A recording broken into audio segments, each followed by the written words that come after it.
जी, जय श्री कृष्णा, जय श्री राधे। अभी तक हमने आपको सुनाया था वेद व्यास जी ने किस प्रकार से वेद के अर्थों को खोल करके महाभारत रूपी महाकाव्य की रचना करके हम जीवों को ये बताया कि हमें क्या करना चाहिए। महाभारत बताती है हमें क्या नहीं करना चाहिए और रामायण बताती है हमें क्या करना चाहिए। इस प्रकार से बहुत ही छोटे रूप में मैंने वर्णन किया। अब आगे चलते हैं। भागवत अनुसार वेद व्यास जी एक वेद के 4 पृथक भाग करके और कई ग्रंथ पुराणों की रचना करने के बाद भी अपना पूरा जीवन लगा करके भी यह विचार कर रहे हैं कि अभी तक मैंने ऐसे ग्रंथ की रचना नहीं की है जो जीवों का कल्याण कर सके। देखिए, एक होते हैं विद्वान, एक होते हैं विभूति और एक होते हैं सामान्य जीव। हम आप सब उन सामान्य जीवों में आते हैं। वेद व्यास जी चाहते थे कि जो परमात्मा की भक्ति करता है, जो केवल भक्ति का ही सहारा लेता है, उसके लिए एक रचना की जाए जो उस भक्त के हृदय को सदा आनंद दे और सदा प्रेरणा देती रहे। और इस प्रकार से उस ग्रंथ की रचना से भगवान का भक्त सरलता से ईश्वर से जुड़ा रहे। इस प्रकार से खिन्न मन से बैठे ही थे कि नारायण नारायण करते हुए देवर्षि नारद जी आ गए। तो भैया, देवर्षि नारद जी कौन है? देवर्षि नारद जी जहां पहुंच जाते हैं वहां बिगड़े काम बन जाते हैं, अधूरे काम पूरे हो जाते हैं और भक्तों को भगवान की प्राप्ति का मार्ग प्रशस्त हो जाता है। नारद जी ने वेद व्यास जी से पूछा कि सांसारिक जीव तो खिन्न मन से बैठा रहे, असंतुष्ट हो, ये समझ में आता है, पर जिसने अपना पूरा जीवन सामाजिक कल्याण के लिए लगा दिया, जो निष्प्रह है, आज वह दुखी है, इसका क्या कारण है? तब व्यास जी ने बताया कि मैंने अलंकारों से विभूषित वेद की सूक्तियों का, वेद के अर्थों को प्रकट करके समाज के लिए एक मार्ग तो प्रशस्त किया, पर मुझे अभी भी ऐसा लगता है कि मेरा जो ये रचना है ये अधूरी है। अभी भी मुझे एक ऐसा दिव्य भगवान का कार्य करना है। इसीलिए मैं अपने आप को खिन्न सा जान रहा हूं।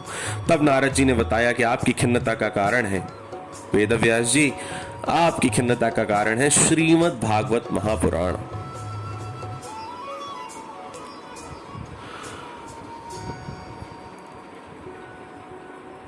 आप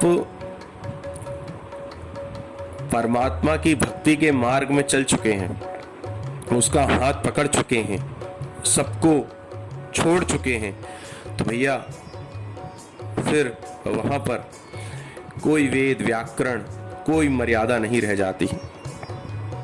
देखिए, चैतन्य महाप्रभु ने वृंदावन में गाया जाता है, हरे कृष्ण कृष्ण कृष्ण हरे हरे, हरे राम राम राम हरे हरे।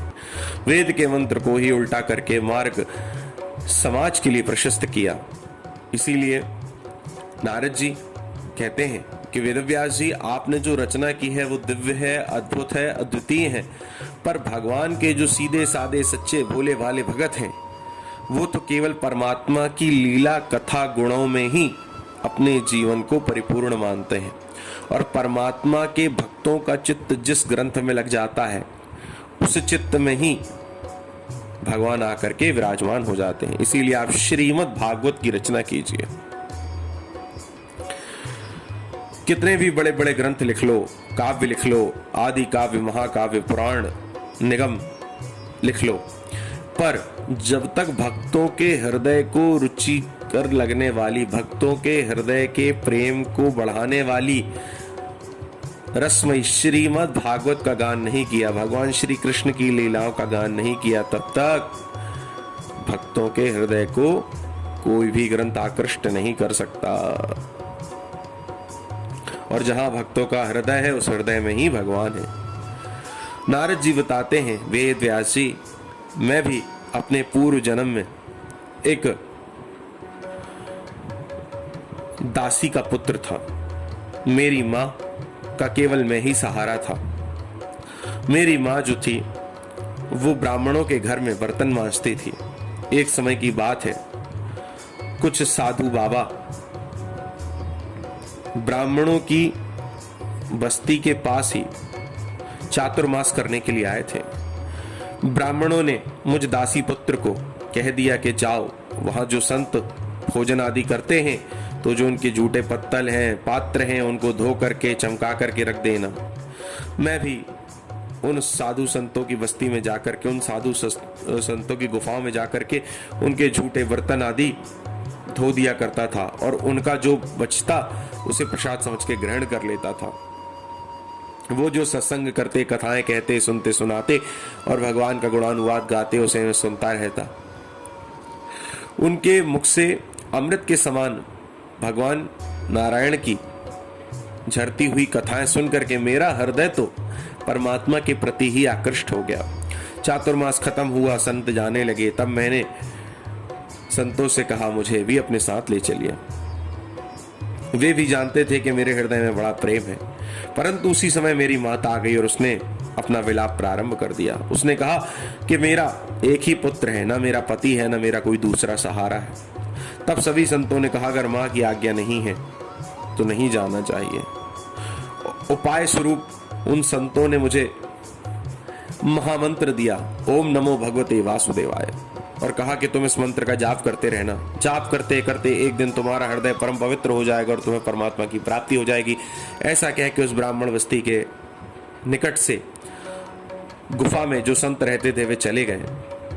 जब वे संत जा रहे थे तो मेरी आंखों में अश्रु थे, पर हृदय में एक शांति थी कि मुझे महामंत्र मिल गया है। मेरी माँ अब मेरा विवाह करना चाहती थी। तब मुझे लगने लगा कि मेरी माँ तो मुझे सांसारिक बंधनों में बांध के ही रहेगी। रात में गाय दुहने गई तो उसकी मृत्यु हो गई। अब मैं अकेला उत्तर दिशा की ओर चल पड़ा। ना मेरी माँ, ना मेरे पिता, केवल एक मंत्र, ओम नमो भगवते वासुदेवाय। उस मंत्र का जाप करता उत्तर दिशा की ओर एक वृक्ष के नीचे में जाकर के बैठ गया। सरोवर में स्नान किया, जल पान किया और फिर जब ध्यान लगा करके फिर उसी वृक्ष के नीचे बैठ करके मैंने ओम नमो भगवते वासुदेवाय महामंत्र का जाप किया तो परमात्मा की सांवली सलोनी छवि मेरे हृदय में प्रकट हो गई। मैं उस आनंद के समुद्र में डूबा ही जा रहा था कि दूसरे ही पल वह छवि दिख करके जैसे बिजली चौंक के गायब हो जाए, ऐसे वह छवि भी गायब हो गई। मेरी आंखें खुली, मेरी समाधि टूटी और मैंने यहाँ वहां परमात्मा के स्वरूप का दर्शन करने के लिए बड़ी आर्तवाणी से पुकार लगाई। तभी आकाशवाणी हुई और वह आकाशवाणी कहती है कि बालक, अभी तुम अधकचरे भक्त हो। जब तुम्हारी भक्ति परिपक्व हो जाएगी और तुम्हारा परमात्मा से एकनिष्ठ प्रेम हो जाएगा, तब तुम्हें ईश्वर अपनी शरण में ले लेंगे। प्रलय होने पर मैं भगवान के भजन करते हुए उसी प्रलय के काल के गाल में लीन हो गया और इसके बाद मुझे ब्रह्मा जी की कृपा से तीनों ही लोकों में अबाध गति से विचरण करने के लिए आज्ञा मिल गई। अब मेरे मुख में केवल नारायण का नाम रहता है, मेरे हृदय में परमात्मा के प्रति प्रेम और मेरे हाथों में वीणा। इससे मैं परमात्मा का भजन करता हुआ तीनों संसार में, तीनों लोकों में, संसार के तीनों लोकों में वायु के समान बिना रोक टोक के विचरता रहता हूं। तो भक्ति में वो शक्ति है वेद व्यास जी कि वो परमात्मा को सामने प्रकट कर सकती है। इसीलिए आप भगवान श्री कृष्ण की लीलाओं का गुणानुवाद कीजिए और वो है श्रीमद् भागवत महापुराण। तो भैया नारद जी जिसको मिल जाते हैं, चाहे वो वेद व्यास हो, चाहे वो ध्रुव जी हो, चाहे वो प्रहलाद जी हो, उनका कल्याण हो ही जाता। कंस की जो सदगति हुई वह भी वहां नारद जी ने ही अपना पात्र निभाया। जो ये भागवत समाज में प्रकाशित हुई, भगवान शिव सती को सुना रहे थे, उसमें भी आप कथावाचकों के अनुसार सुनते रहते हैं कि नारद जी ने किस प्रकार से माता सती को प्रेरणा देकर के भगवान शिव से अमर कथा का गान कराया। तो नारद जी का जो दिव्य चरित्र है वो सदा हमें ये विश्वास दिलाता है कि अगर हमारे हृदय में भक्ति है तो परमात्मा का भेजा हुआ एक दूत ऐसा आएगा जो हमें उस परमात्मा की ओर लगा देगा। परमात्मा की ओर लगने के लिए हम सभी जीवात्माओं को महात्मा की जरूरत है, और नारद जी जैसे संत ही, महात्मा ही हमें परमात्मा से जोड़ सकते हैं। इसीलिए भक्ति कीजिए, एक दिन नारद जी जैसा देवदूत आकर के आपको ईश्वर से जोड़ेगा। इतना ही कह करके मैं अपनी वाणी को विश्राम देता हूँ। जय जय श्री कृष्णा, जय जय श्री राधे।